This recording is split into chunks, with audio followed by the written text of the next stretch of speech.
بسم اللہ الرحمن الرحیم۔ السلام علیکم۔ آج ہم ایسٹ پروجیکٹ کے ماڈیول 3 کے یونٹ 4 کو ڈسکس کریں گے۔ اگر آپ چینل پر نئے ہیں تو چینل کو سبسکرائب کر دیں، بیل آئیکن پریس کر دیں تاکہ اس طرح کی بہت سی معلوماتی ویڈیوز آپ تک بر وقت پہنچتی رہیں۔ تو چلیں ویڈیو کا آغاز کرتے ہیں۔ یونٹ 4 ہے how do learners learn grammar, یعنی طلبہ یا متعلم گرامر کیسے سیکھتے ہیں۔ سب سے پہلے ہے فوکس۔ یونٹ 4 میں آپ سوچیں گے کہ طلبہ گرامر پوائنٹ کیسے سیکھتے ہیں۔ اس یونٹ میں 3 فوکس ایریاز ہیں۔ گرامر کو کس طرح پڑھایا اور پیش کیا جاتا ہے، گرامر کی سمجھ کی جانچ کیسے کی جاتی ہے، گرامر کی مشق کیسے کی جا سکتی ہے۔ اس کو جو لرننگ آؤٹ کمز ہیں، اس یونٹ کے اختتام تک آپ اس قابل ہو جائیں گے گرامر پڑھانے کے انڈکٹیو اور ڈیڈکٹیو طریقوں کے فوائد اور نقصانات کو سمجھیں، طلبہ کی ایک ایسی سرگرمی کے ذریعے رہنمائی کریں جس سے وہ گرامر اسٹرکچر کے فنکشن اور فارم کا اندازہ لگاتے ہوں، طلبہ کی سمجھ کو جانچنے کے لیے مختلف تکنیکوں اور سوالات کا استعمال کریں، گرامر اسٹرکچر کی کنٹرولڈ پریکٹس اور آزادانہ پریکٹس کے ذریعے طلبہ کی رہنمائی کریں۔ نیکسٹ ہے اس کے کی پرنسپلز۔ ایکٹیو لرننگ مؤثر لرننگ ہے۔ سیکنڈ ہے تفہیم یا انڈرسٹینڈنگ یا سمجھ کی جانچ کے لیے غور اور منصوبہ بندی کی ضرورت ہوتی ہے۔ اور تیسرا کی پرنسپل ہے جب طلبہ ایک نئے گرامر پوائنٹ کو سمجھتے ہیں تو انہیں اس پر عمل کرنے کے مواقع فراہم کیے جانے چاہیے۔ پہلی پریکٹس سرگرمیاں کنٹرولڈ ہونی چاہیے جس کے نتیجے میں بعد میں اوپن اینڈڈ پریکٹس شروع ہو جائے۔ Reflection current knowledge and beliefs, اس بارے میں سوچیں جو آپ پہلے سے جانتے ہیں کہ طلبہ گرامر کیسے سیکھتے ہیں۔ اپنے اعتماد کی سطح کی درجہ بندی کر کے خود اندازہ لگائیں، 1 سب سے نچلی سطح اور 5 سب سے زیادہ۔ اس کے جو 4 پوائنٹس ہیں وہ کچھ اس طرح سے ہیں۔ نمبر 1، میں ڈیڈکٹیو اور انڈکٹیو لرننگ کے درمیان فرق کو سمجھتا ہوں۔ اس میں آپ اپنے آپ کو کہاں ریٹ کرتے ہیں 1 سے لے کے 5 تک۔ دوسرا پوائنٹ ہے میں اس سبق کے مختلف مراحل کے مقاصد کو سمجھتا ہوں جہاں گرامر کا تعارف کروایا جاتا ہے۔ تیسرا پوائنٹ ہے میں چیک کر سکتا ہوں کہ آیا میرے طلبہ نے ایک نیا گرامر پوائنٹ سمجھ لیا ہے۔ اور چوتھا پوائنٹ ہے میں گرامر کی مشق کی سرگرمیوں کے ذریعے اپنے طلبہ کی رہنمائی کر سکتا ہوں۔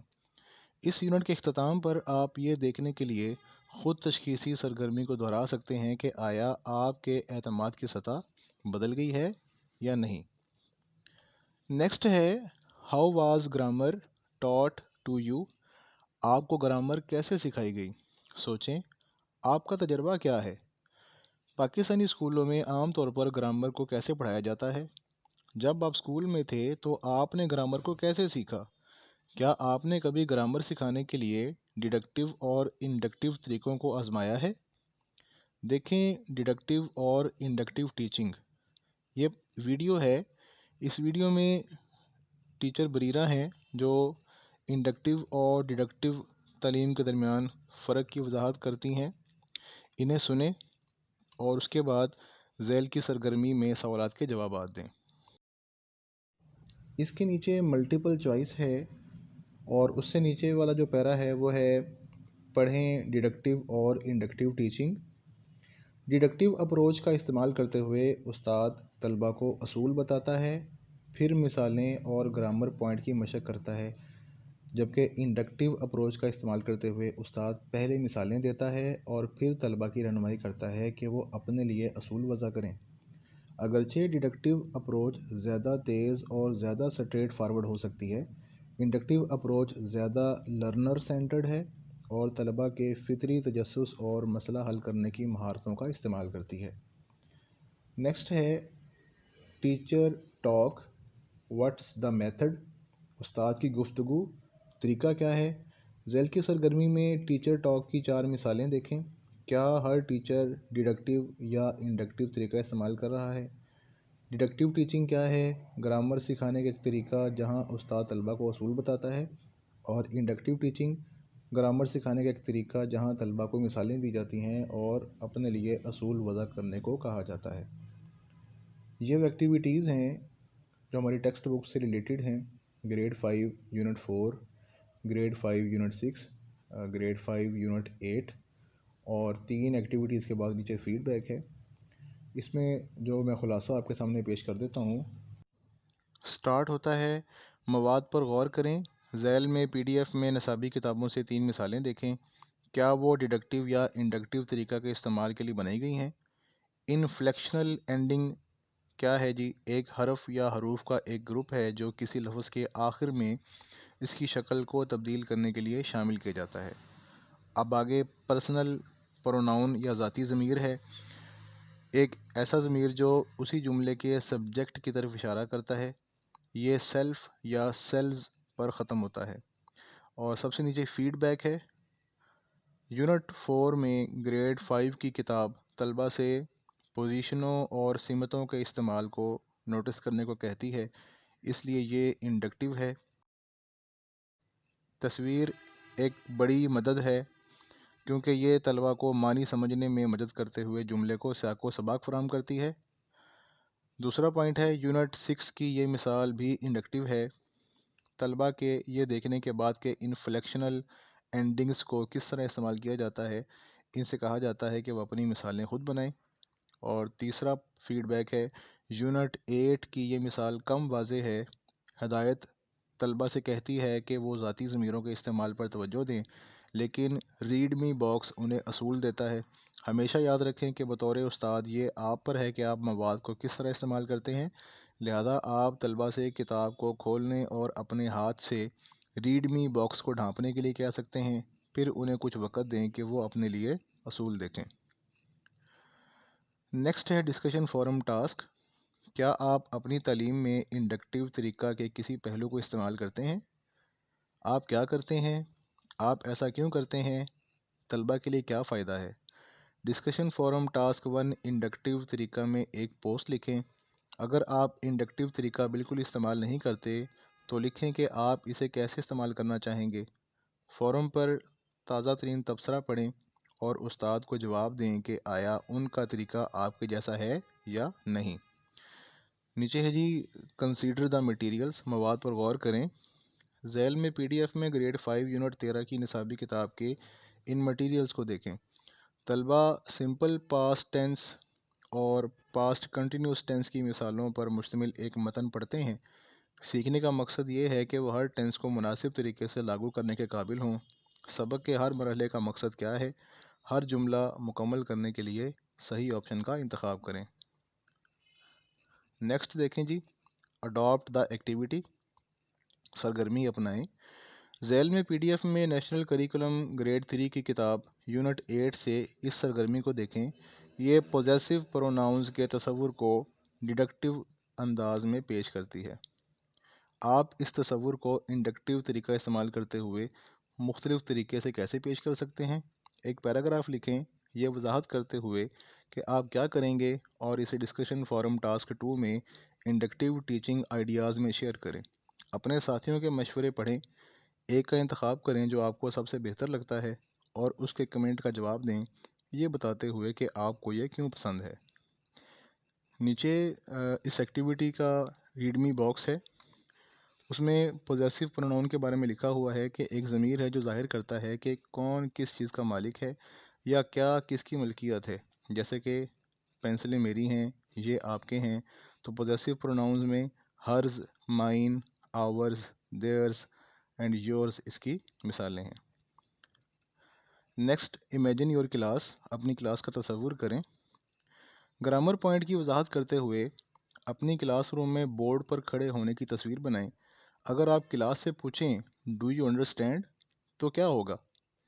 اب ایک ویڈیو دیکھیں جب ایک ٹیچر اسم اور صفت کے کنسیپٹ سے متعلق اپنے طلبہ کی انڈرسٹینڈنگ چیک کرتی ہے۔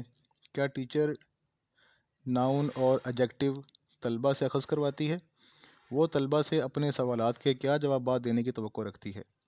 ٹیچر طلبہ سے ناؤن اور ایڈجیکٹو کی مثالیں اخذ کرواتی ہے اور وہ جواب دیتے ہیں۔ یہ اور بھی بہتر ہو سکتا ہے اگر وہ باقی دوسرے طلبہ کی ان الفاظ کے متعلق سمجھ کو جانچے جب وہ ان سے سوال کرتی ہے۔ مثال کے طور پر ان سے مگرمچھ یا بندر دکھانے کے لیے کوئی ایکشن پرفارم کرنے کا کہنا۔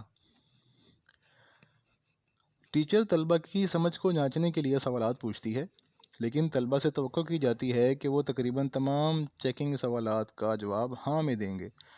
اگر کوئی استاد یہ عادت بنا لیتا ہے تو امکان ہے کہ طلبہ یہ سوچنا چھوڑ دیں گے کہ کیا جواب دینا ہے، اور جب بھی استاد کے سوال پوچھے گا تو ہاں میں جواب دینا شروع کر دیں گے۔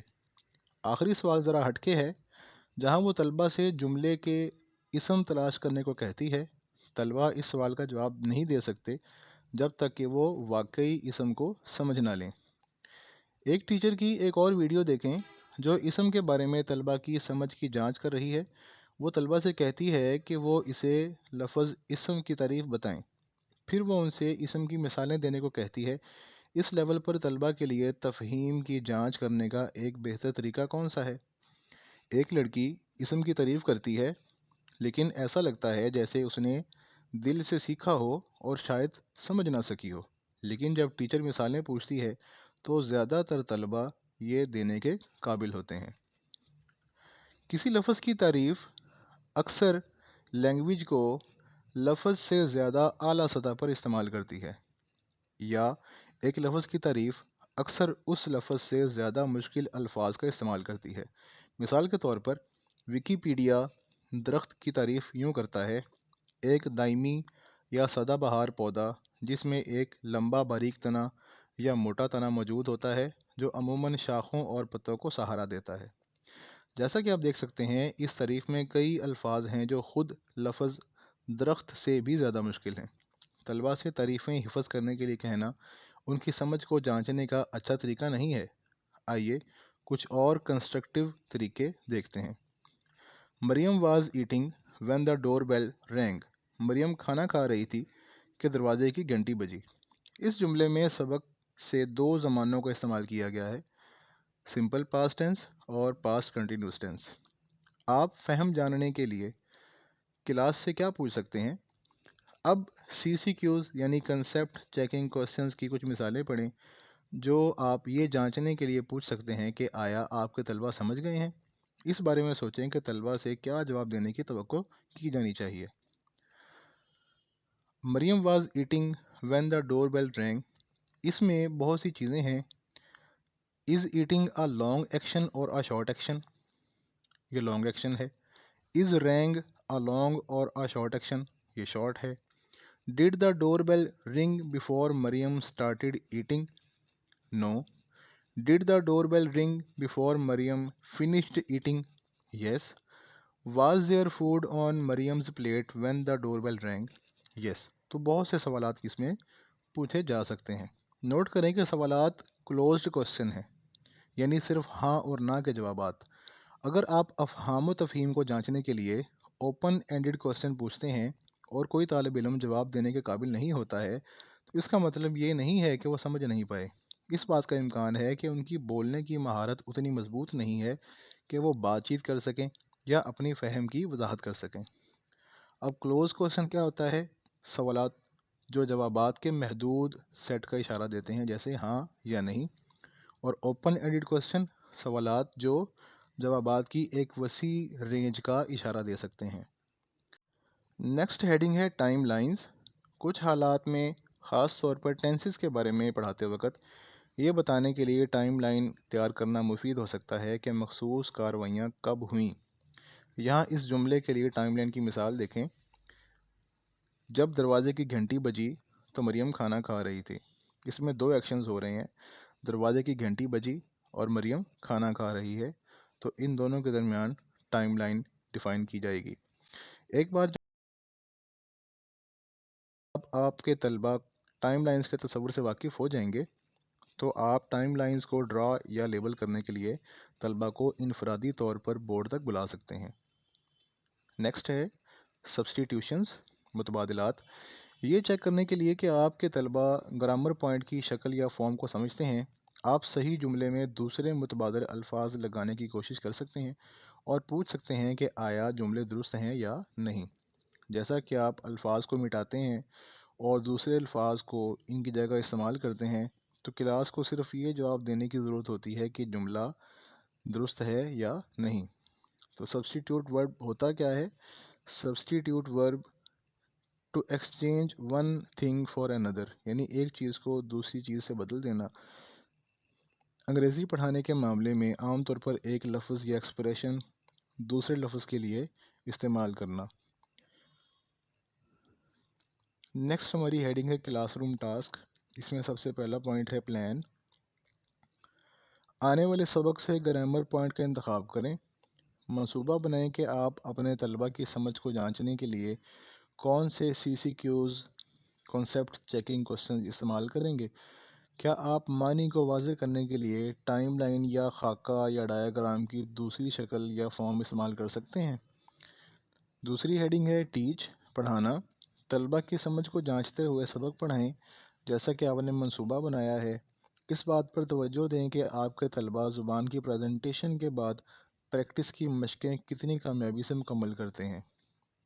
تیسری ہیڈنگ ہے ریفلیکٹ یعنی عکاسی کرنا۔ آپ کے طلبہ نے لینگویج پوائنٹ کو کتنی اچھی طرح سے سمجھا، آپ کے پاس کیا ثبوت ہے کہ وہ سمجھ گئے ہیں۔ اور لاسٹ اس کی ہیڈنگ ہے شیئر یعنی شیئرنگ کرنا یا بانٹنا۔ Discussion forum task 3 concept checking میں اپنے CCQs اور بورڈ ورک کو دوسرے اساتذہ کے ساتھ شیئر کریں۔ ہو سکتا ہے کہ وہ جلد ہی یہ سبق سکھانے والے ہوں۔ اس بات کو یقینی بنانے کے بعد کہ آپ کے طلبہ کسی زبان کے نقطے کو سمجھتے ہیں، یہ ایک اچھا خیال ہے کہ انہیں اس کے استعمال کی پریکٹس کا موقع دیں۔ شروع میں طلبہ آسان سرگرمیوں کے ساتھ پریکٹس کرتے ہیں، جیسے جملے کو صحیح لفظ سے مکمل کرنا یا جملے کے 2 حصوں کو ایک ساتھ ملانا۔ اسے کنٹرولڈ پریکٹس کہا جاتا ہے۔ عام طور پر یہ سرگرمیاں لیس کنٹرولڈ ہو جائیں گی اور طلبہ کو آگے بڑھنے کے ساتھ ساتھ انتخاب کا کچھ عنصر ملے گا۔ مثال کے طور پر طلبہ کو ایک جملے کا سٹیم دیا جا سکتا ہے اور اسے درست کرنے کے لیے جملہ مکمل کرنے کو کہا جا سکتا ہے۔ جب طلبہ کی کافی مشق ہو جاتی ہے تو وہ پروڈکشن کی طرف بڑھ سکتے ہیں، بات چیت کرنے یا کام کو مکمل کرنے کے لیے نئے گرامر کو استعمال کرنے کا موقع۔ یہ پروڈکشن کہلاتا ہے۔ کنٹرولڈ پریکٹس سرگرمیاں، اس میں طلبہ اس زبان کو تیار کرتے ہیں جو پہلے ایک محدود سیاق و سباق میں مرکوز تھی۔ اس ٹاسک میں خلا کو پر کرنا، مماثل مشقیں اور متعدد انتخابی سوالات شامل ہو سکتے ہیں۔ پروڈکشن کیا چیز ہے؟ انگریزی اسباق کا ایک مرحلہ جہاں طلبہ اس گرامر کو استعمال کر سکتے ہیں جو وہ بات چیت کرنے یا کام کو مکمل کرنے کے لیے آزادانہ طور پر پڑھ رہے ہوتے ہیں۔ نیچے ہے فارم، فنکشن اینڈ پروننسیشن۔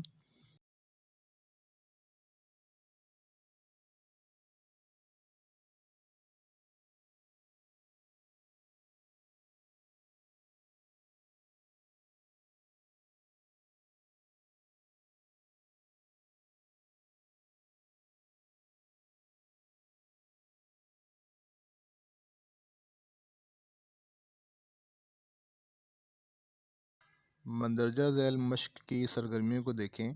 کیا وہ طلبہ کو گرامر پوائنٹس کے فنکشن، معنی، فارم یعنی اسٹرکچر یا تلفظ یعنی آواز کی پریکٹس کرنے کی اجازت دیتی ہیں؟